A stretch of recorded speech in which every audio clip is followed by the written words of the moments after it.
The preserver had his 3 arms deep in the holo program, manipulating the double helix. "This bit here is junk, old mishmash. It'll cause errors. Deleting."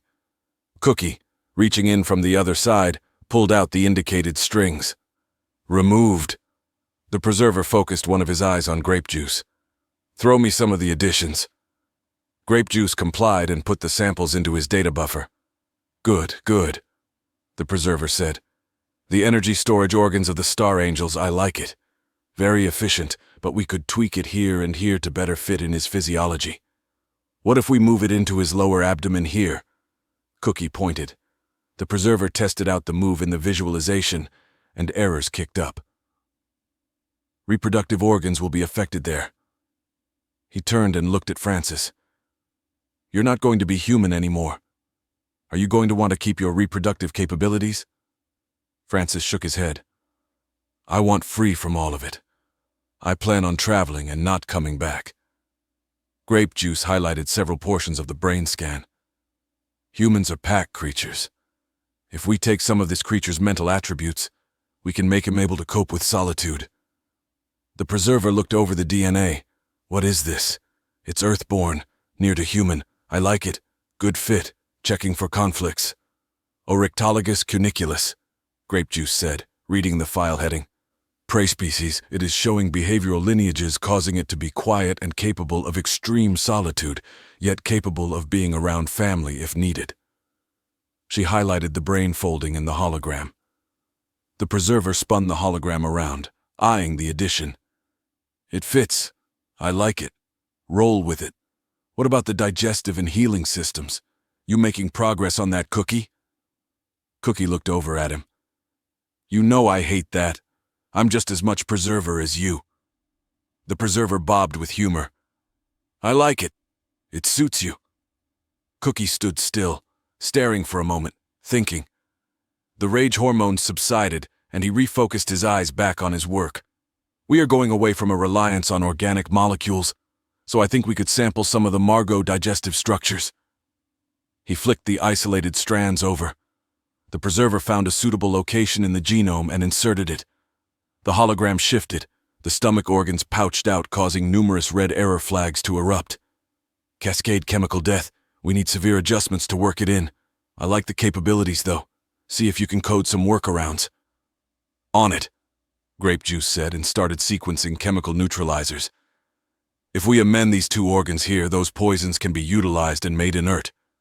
Cookie looked it over with her. "Once inert, they are in same subset as the skin metals. Could be usable." The preserver looked at the logic. He manipulated the DNA coding and added some snippets from his own collection.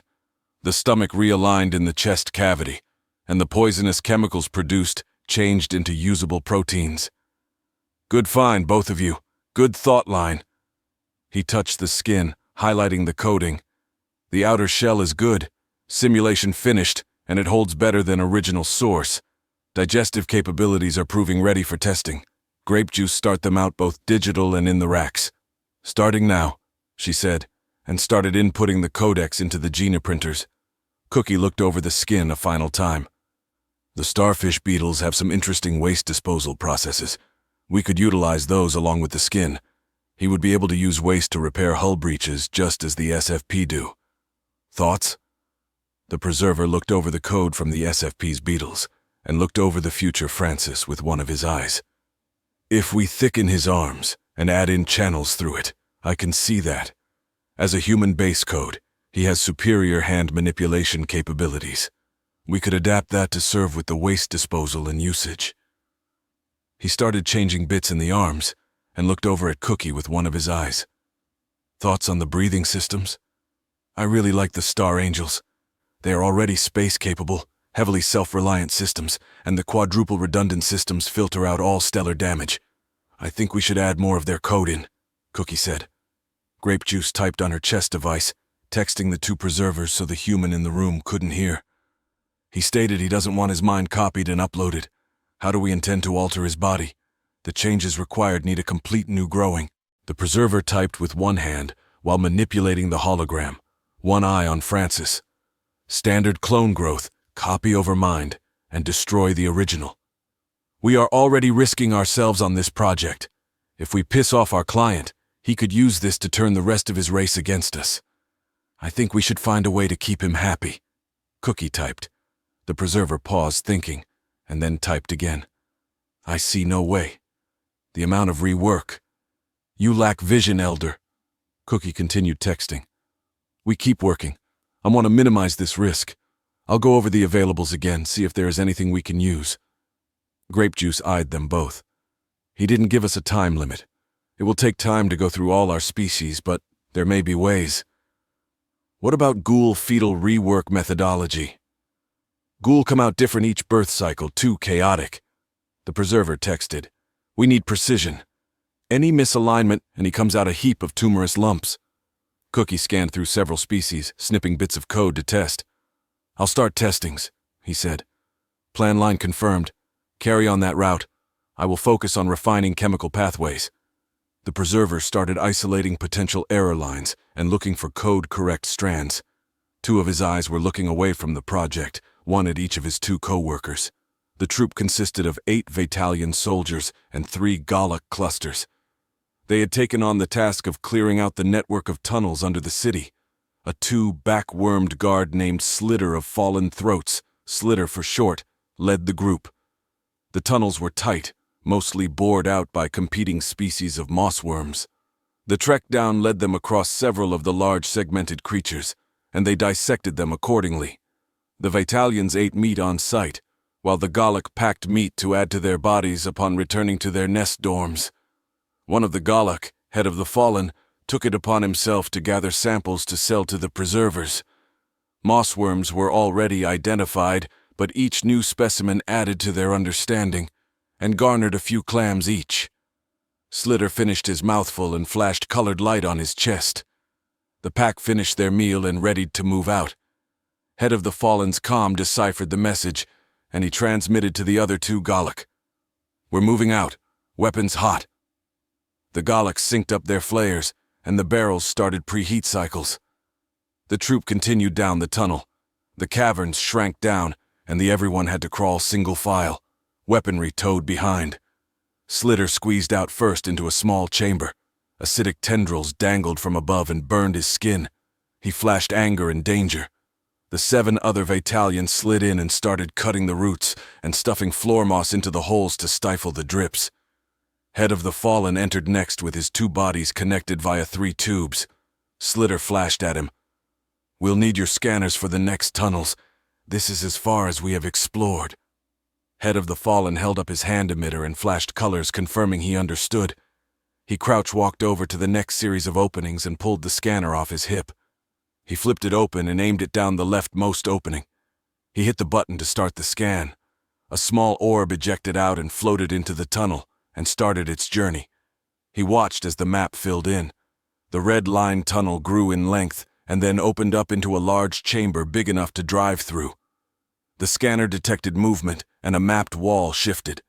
The scanner quickened its pace and exited down another small tunnel. Head of the Fallen held up his hand for everyone to see. He flashed. Large chamber, something living in it. Unknown what it is. Scan is still ongoing. We can go fight while it is working. Slitter flashed back. We agree. Let us hunt. Slitter then got on all 4 limbs and crawled into the tunnel. His backworms helped propel him onward. One by one they descended into the tunnel. The Vatalians reached the opening in the chamber roof and crawled out, clinging to the ceiling. Head of the Fallen stopped at the opening, looking at the map. The floor was dangerously far below them. Scout, unspool the cable.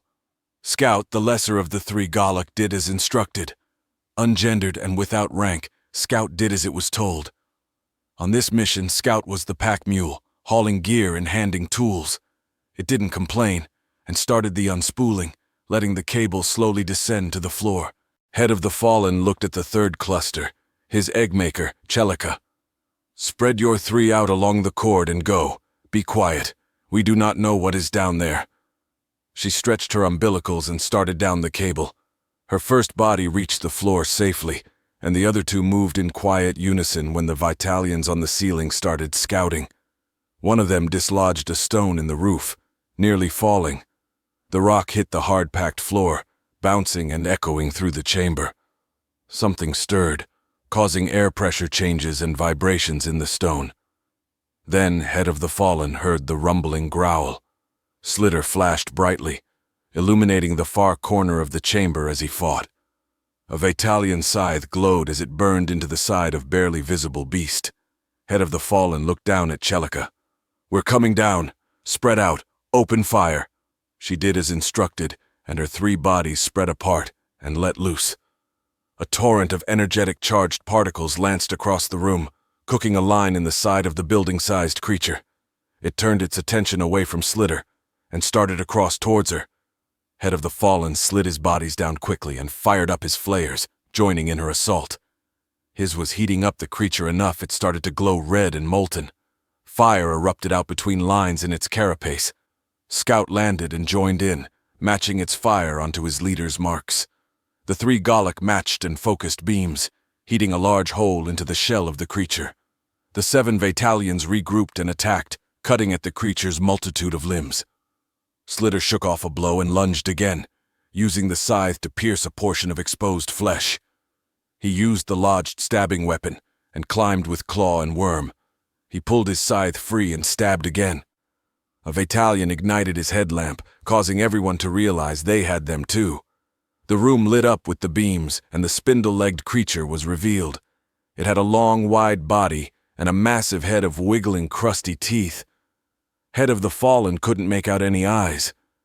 He changed his beam over to the head of the creature, causing several teeth to start melting.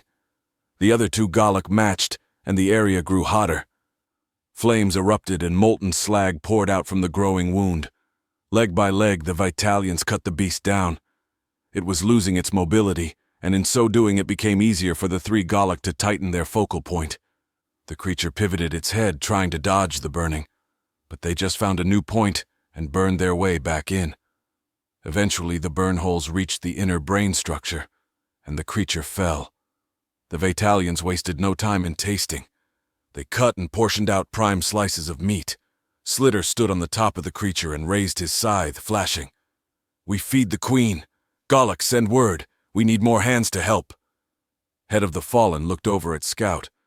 "Get on the comm. Ping our location and let them know we need hands to help bring up meat. Also make it clear we have rights to DNA samples.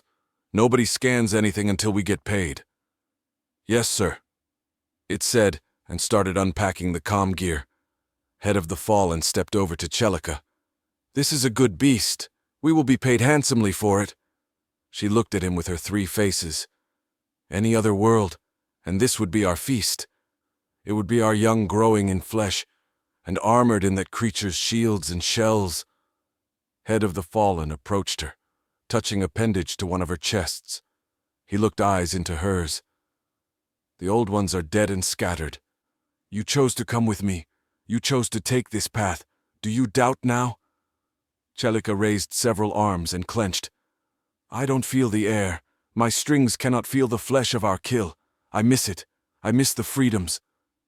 "It is the price we pay for this new life. We will get our share and a significant profit from this specimen. I will have the air cleanse the meat, and we shall have new bodies tonight." He turned and walked over to the beast, pulling a leg free. One of his bodies looked over at her.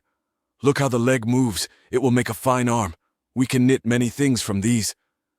She stepped closer and put her hand on the side of the dead creature. "I can feel the warmth. See? It is not as bad as you think. We can still find our life enjoyment. We will feed. You will have parts to grow through." Celica pulled a knife from her pack and reached toward the creature, cutting a slit between 2 shell pieces.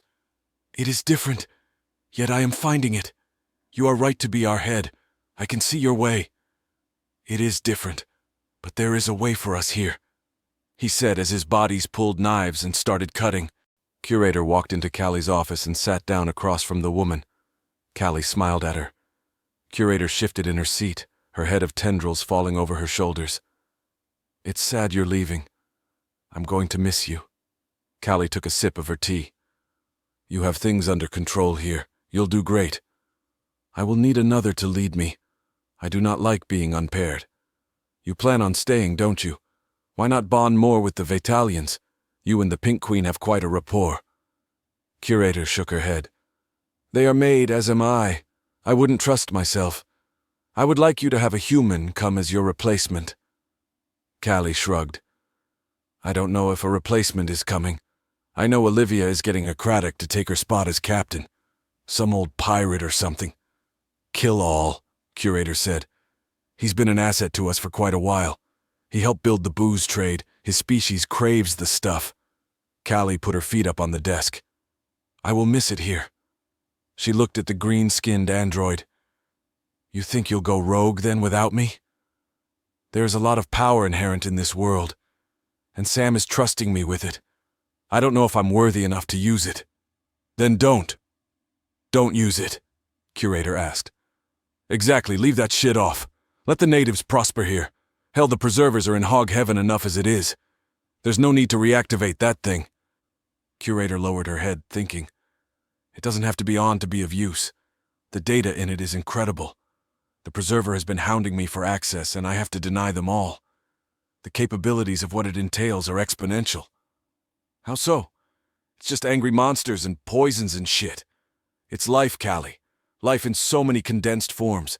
Experiments calculated and focused, all to make hyper-efficient organisms. The medical knowledge alone would change how you humans treat yourselves. Imagine if Cammy gets this data. Imagine if the Hugh gets it. Weapons, world-killing virals, oozes that devour planets from the inside out, and all of it is at my fingertips right now. I shouldn't be trusted with this. Callie looked at her intensely. You plan on using it? Curator shook her head. I plan on not using it, but there are multitudes of what-ifs. Such as, what if I need to upgrade my skin? What if I want to make a better body? What if I need to heal the residents of this world? It's a slippery slope. I will end up using it. I know it. Callie laughed.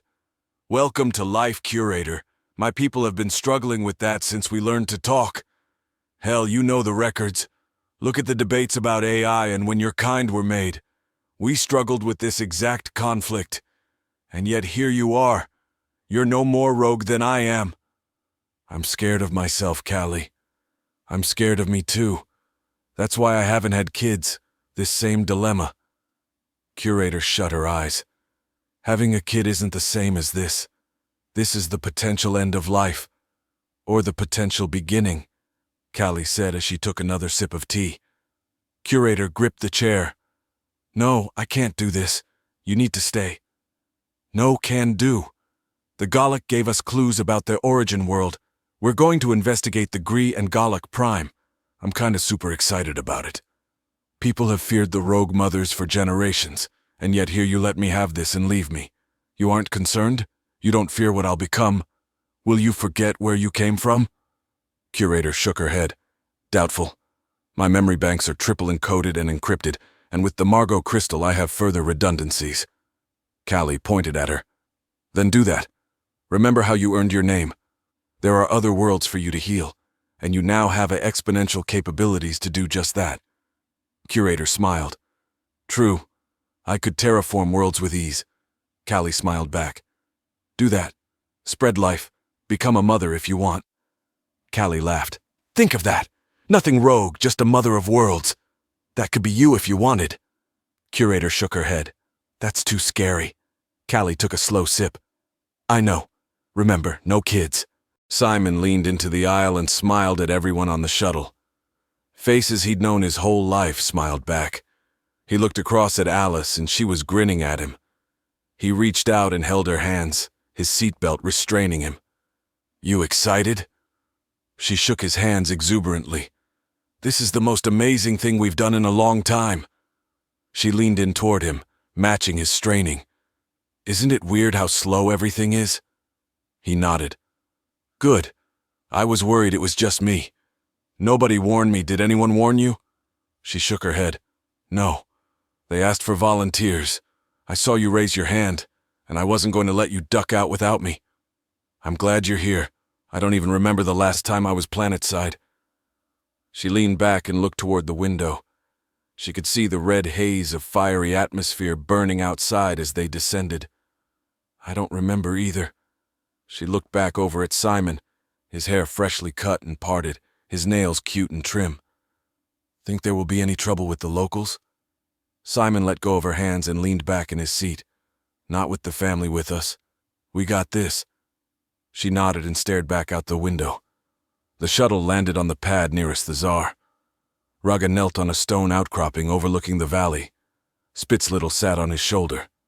Help me down, you clunker. Rega held out his hand and Spitzlittle stepped into it. He lowered her down to the ground. She looked up at him and pointed down toward the settlement. I think those are the weird people arriving. Novacor asked me to be down there for introductions. She pointed up with her two upper hands. Keep an eye out for any threats. They may have things following them or something. Who knows? Humans are crazy. Rega turned his head up toward the sky. Grendel and I have talked in length with Cammy. She's helped us tremendously. I don't think we have anything to worry about. Spitzlittle was already halfway down the hill and replied in her calm. I don't like her, and I don't like these weird humans. I'm going to go help Nova. Be good. I'll be good, he replied, and focused inwards, watching his scribblers. Spitzlittle made it to the field road and walked it toward the repurposed starship. She looked up as the Oblivion crafts roared overhead toward their landing launch tube in the side of the Tsar. She continued walking. She turned and entered through the gate in the razor wire fence, bobbing her ears at the Kratok guards. They touched their foreheads, acknowledging the legendary craftswoman. Nova has them in the mess doing orientation, the one on the right said without moving his body. Thank you, she said as she continued walking. She walked past several quad tanks, crews, and shuttles before entering into the main ship building. The insides were busy with activity as Kawaru went about their jobs. Spitzlittle had to step aside as three walked down the hall carrying an alloyed girder. She turned and started walking down the tiled hall toward the mess. She stepped through the door, and a group of over 100 humans turned and stared at her. Novacor stood on the far end, a glowing yellow hologram of an Infinigan. He bobbed his ears at her. Everyone, this is Spitzlittle, our lead technologist here on Kawaru. Her and her teams have helped engineer most of the new structures on this planet. The humans smiled in unison and gave a hearty, hello. She raised her upper right hand and waved at them. Hi. She walked through the tables and over to Nova. You doing okay? Nova nodded and pointed as a hologram of the planet came into view. Everyone, click the Waypoints tab in your viewer files. Tiny dots lit up around the planetary hologram. There are numerous sites and areas of intrigue on the planet that I encourage each of you to explore. Nova touched one of the dots, and it zoomed in. Many of you have shown interest in fighting the Gallic resistance. After you pass your training and receive your certs, you will be allowed to enter the combat zone here. The holdouts are continuously harrying and harvesting our people. If you think that is up your alley, by all means chase your bliss. Nova spun the globe and touched another dot. Several ocean growers have set up facilities here, and you are welcome to tour and even assist in rehabilitating the seas. They have built an island habitat specifically for any of you wishing to visit, with beaches, fruit trees, and plenty of fishing. He looked out over the crowd. The Gree of Kawaru welcome you and wish to let you know that you are welcome to stay as long as you wish. The humans started murmuring to each other. One raised his hand. Nova pointed. Go ahead. The human stood up. So, we are free to just go? Do we require any chaperones? Nova looked down at Spitzlittle, and then back at the human. Most of this world is Gree territory. Anywhere you go, you will be monitored. That is just the nature of the Gree. What they see, they share, and I am informed. We have all been around humans and have had extensive training on cohabitating with you. So go, and enjoy yourselves. Nova raised his 4 arms out towards the doors. The humans started getting up and looking around, many confused and unsure of where to go. Several walked up to the hologram of the planet and started pinging the points of interest. Spitzlittle looked them over, wary, but a little less scared. Simon climbed up onto the hovercraft, looking at the odd-looking alien at the helm. He leaned over and gave Alice a hand up. Once she got aboard and sat down, he walked over to the Crawfishian pilot. So, you're Captain Blee? The Crawfishian spit and made rustling noises with its mouth parts. Simon's comm translated. Yes, you are wanting to perform Hummer platform training? Simon looked over at Alice and winked. He looked back at Captain Blee. Yep, we're ready to try out some weaponry. Alice walked close to the captain. I really haven't met any aliens. Do you mind if I touch you? The Crawfishian looked at her outstretched hand. What do you mean? She grimaced a smile and slowly stretched her arm out, placing her hand on his back shell. Ooh, you're warm. I didn't think you'd be warm. The captain stood staring at her hand with his marbled eyes. He then looked up at her face.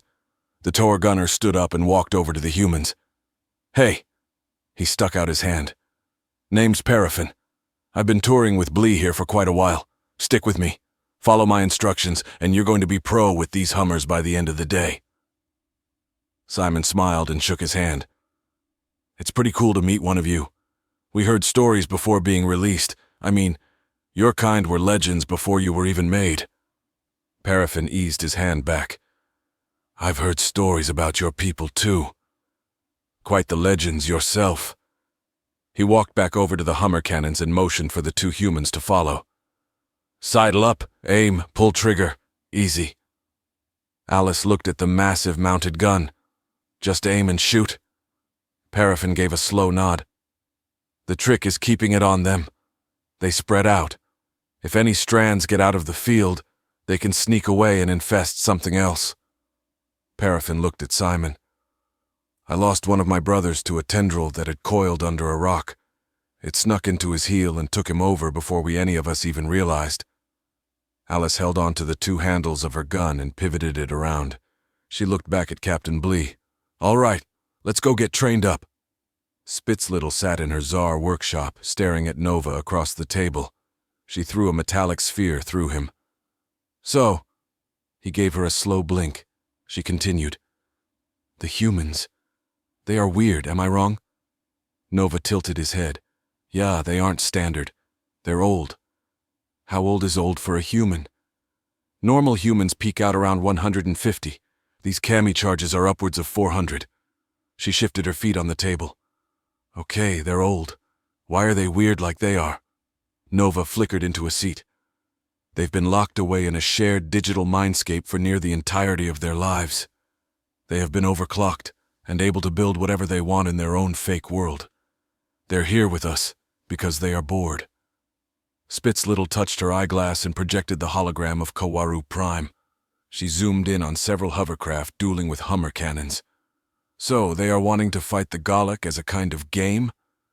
Nova tapped his numerous light fingers on the table. More like a vacation, or a mark of prestige for when they go back. Nova tilted his head, thinking, yeah, they're here as a game pretty much. She leaned her head back on the chair's headrest. Old, weird, and barely sharing reality with us. Useless. I don't like him. You don't like Kami, he said. Correct. I don't like that thing, it's dangerous. No more so than I am. She rolled her head to stare at him. Incorrect. You have potential to be really dangerous. She has experience being dangerous. Big difference. He flickered back to standing up, pacing.